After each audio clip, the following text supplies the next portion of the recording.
देखिए, किसानों को बात समझ आ गई है और इसीलिए कल के बंद में वो शामिल नहीं हुए।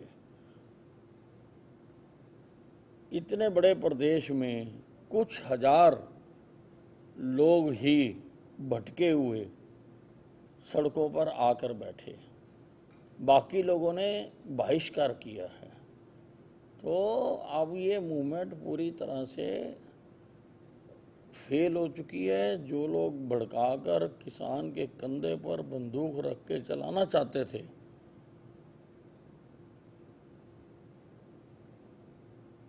वो बिल्कुल नाकामयाब हो चुके हैं।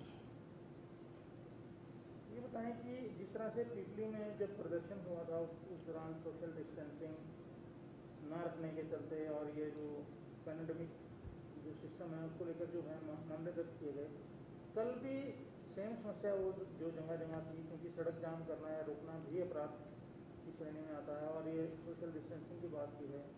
क्या कोई कार्रवाई जो है इन प्रदर्शनकारियों के खिलाफ की जाएगी सड़कें रोकने के लिए? बिल्कुल सारा डाटा कलेक्ट किया जा रहा है और अगर किसी ने कहीं पर कोई नियम तोड़ा है तो उसके खिलाफ कार्रवाई तो जरूर होगी।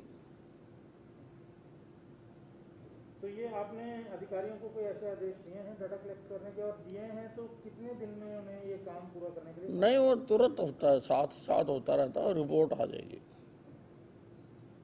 और दूसरा है कि ये जो आने वाले दिनों के लिए जो आह्वान किया है इन्होंने भारत बंद वगैरह का, उसको लेकर कोई सुरक्षा व्यवस्था की कोई समीक्षा की है? देखिए, मैंने आपको बताया कि अब इस मूवमेंट में कोई दम नहीं रहा, ये बेदम हो गया है, क्योंकि इसकी सच्चाई लोगों के सामने आ गई। इन्होंने भड़काया एमएसपी को लेकर। प्रधानमंत्री जी ने खुद आकर जनता के सामने जवाब दिया कि एमएसपी जैसे पहले थी वैसे रहेगी। इन्होंने कहा सरकारी खरीद नहीं होगी। प्रधानमंत्री जी ने कहा कि जैसे पहले सरकारी खरीद होती थी वैसे सरकारी खरीद होगी।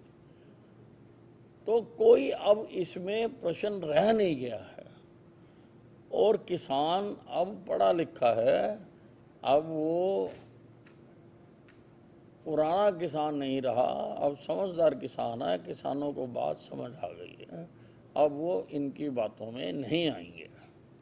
एक विशाल ये जो पंचकुला में मामला चल रहा है, वो आज भी जो यूनियन है काफ़ी धरना प्रदर्शन कर रही हैं।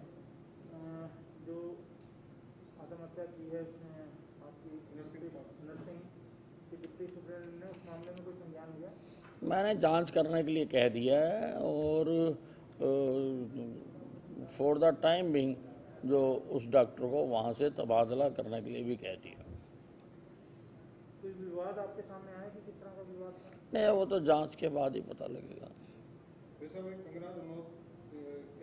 दो ट्वीट बड़े चर्चा में आए हैं। एक तो उन्होंने जो पहला ट्वीट है वो किसानों को लेकर किया हुआ है, उसमें उनको आतंकवादी बताने की कोशिश की है। दूसरा उन्होंने जो है नारायणी सेना और पप्पू की सेना के ऊपर किया हुआ, इसके ऊपर कुछ कहना चाहिए? किसी की ट्वीट पे करना हो कोई बात नहीं। दिल्ली में जो लाठीचार्ज हुआ था, आज मुख्यमंत्री ने भी स्पष्ट किया आपकी बात को कि वहाँ पर कोई लाठीचार्ज नहीं हुआ, वो केवल एक सेल्फ डिफेंस में मतलब पुलिसकर्मियों ने किया। देखिए, मैंने पहले दिन से कहा है, जो सच्चाई होती है वो 1000 साल तक भी वही रहती है, वो बदला नहीं करती है। इसलिए मुख्यमंत्री जी ने भी वही कहा कि जो सच्चाई है कि कोई लाठीचार्ज नहीं हुआ, कोई लाठीचार्ज के आदेश नहीं दिए गए। सर, ये बड़ी हैरानी की बात है कि आपकी पार्टी के लोग भी जो एक्स मिनिस्टर भी हैं, जो सरकार में साझेदार भी हैं, वो लगातार आपके और मुख्यमंत्री के कहने के बाद ये कहते हैं कि लाठीचार्ज हुआ, उसकी जांच होनी चाहिए। ये ऐसा क्यों? तो उनको भी समझ आ जाएगी जाके, अगर वो धरातल पर सारी छानबीन करेंगे तो उनको भी समझ आ जाएगी।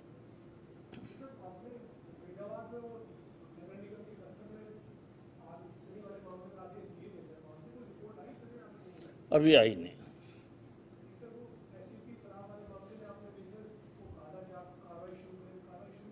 किनको? विजिलेंस को नहीं, वो हमने कह दिया, वो अब करेंगे जल्दी। उन्होंने स्टाफ मांगा है, उनको स्टाफ देने के लिए प्रक्रिया शुरू हो गई है, उनको स्टाफ दे रहे हैं और पूरा स्टाफ देंगे हम उनको। और हैं? हाँ जी, हाँ जी।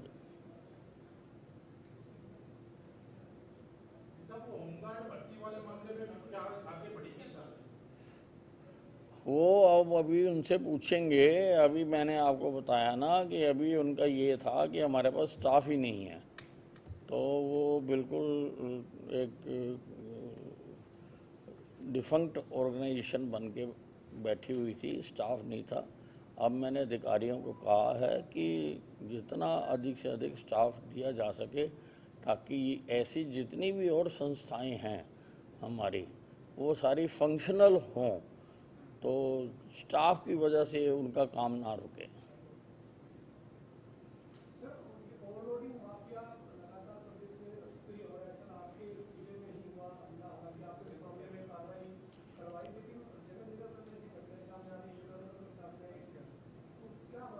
नहीं तो प्रशासन उनके खिलाफ डटा हुआ है ना, प्रशासन कार्रवाई कर रहा है उनके खिलाफ।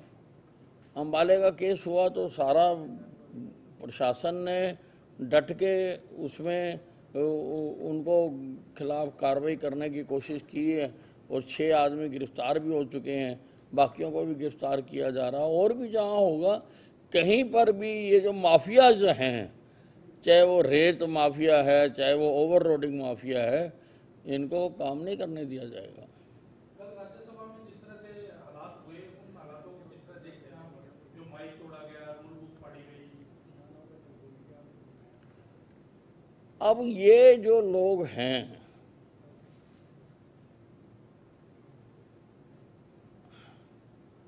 ये प्रजातंत्र के लिए अनफिट हैं।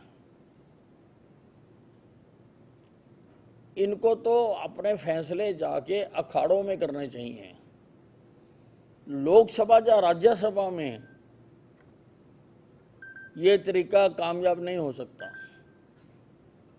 और जिनके पास कहने के लिए कुछ नहीं होता, तर्क नहीं होता, बात नहीं होती, वो ही लोग इस प्रकार के हथकंडे अपनाते हैं।